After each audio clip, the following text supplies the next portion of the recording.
والسلام على حبيبنا وسيدنا محمد وعلى آله وصحبه أجمعين. اللهم علمنا ما ينفعنا وانفعنا بما علمتنا وزدنا علما والحقنا بعبادك الصالحين. أما بعد، يروي الإمام البخاري والإمام مسلم كل في صحيحه بسند صحيح عن أبي هريرة رضي الله تعالى عنه وارضاه قال. Today's hadith is narrated in the collection of Imam Bukhari and Muslim, and with an authentic chain of narration. It's a agreed upon hadith, which is the highest level of authenticity when it comes to the hadith of the Prophet alayhi salatu wasalam. It's narrated by the Sahabi Abu Hurairah.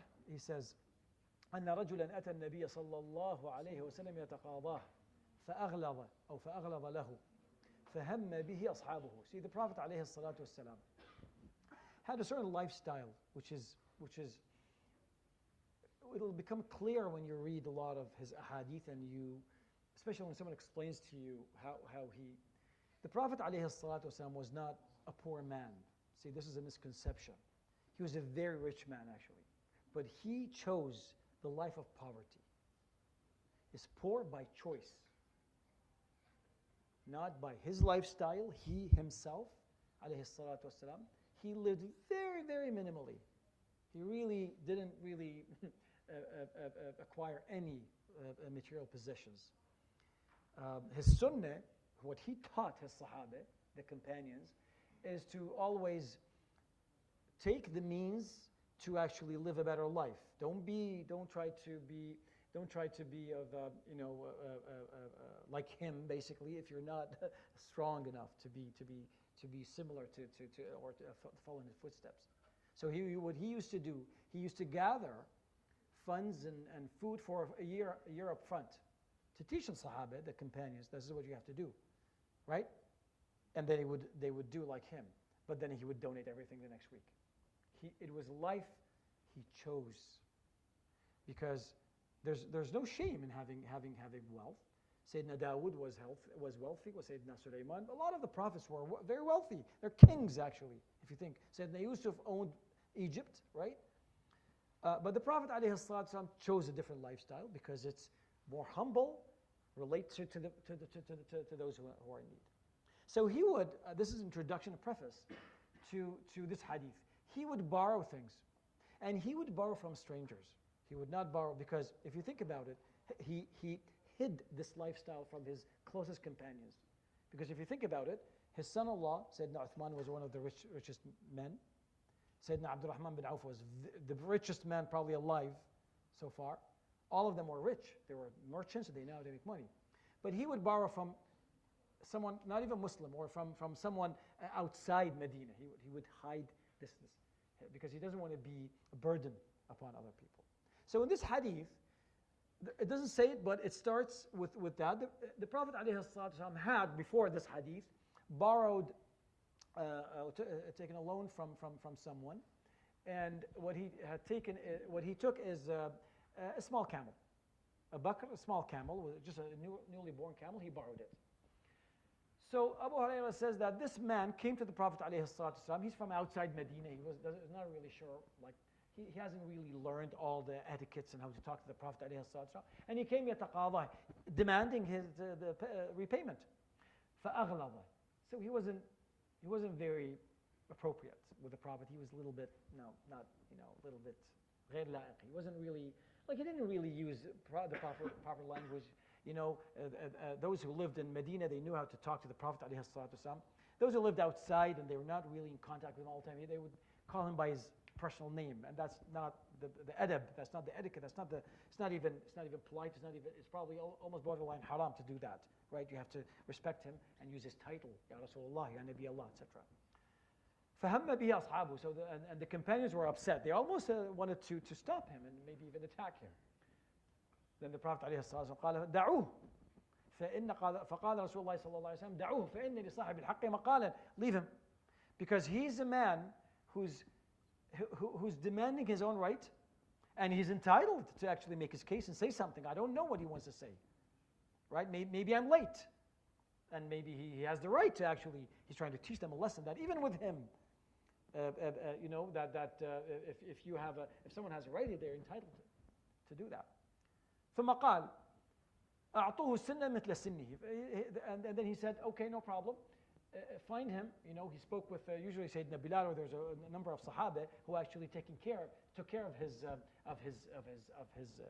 the wealth and how to to manage it. He said, أعطوه السنة مثل سني. He said, find him the same age, camel same age, and just give it to him, and that's it. We're good.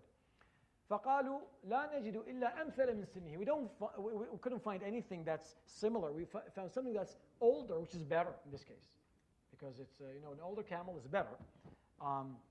They say they found a 7-year-old camel. قال أعطوه, then give it to him.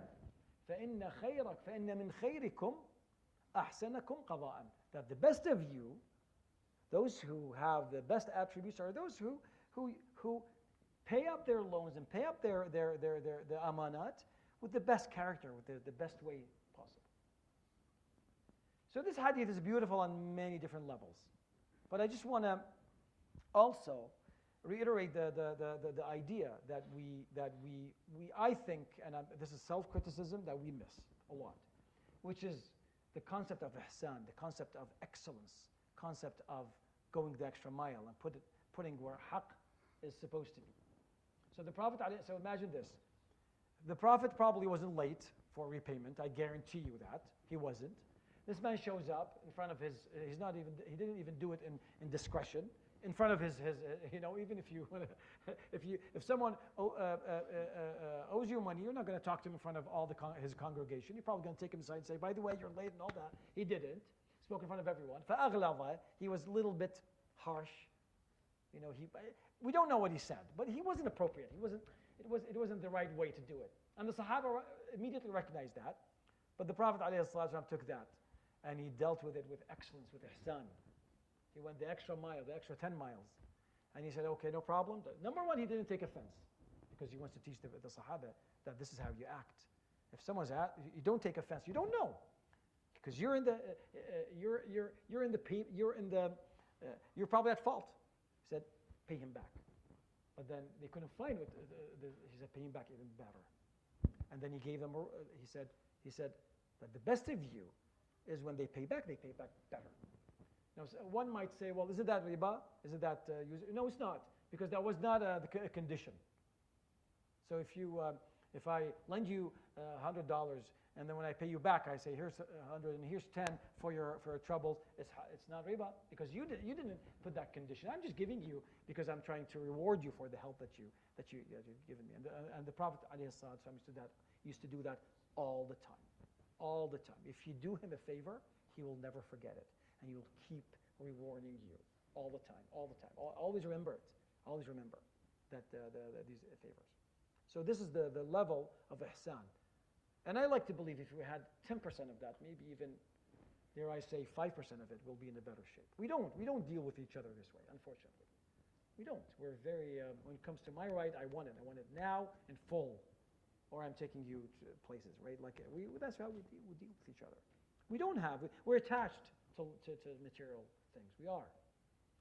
And that's not the sunnah. The sunnah, the Prophet ﷺ, he never really gave a compliment to life.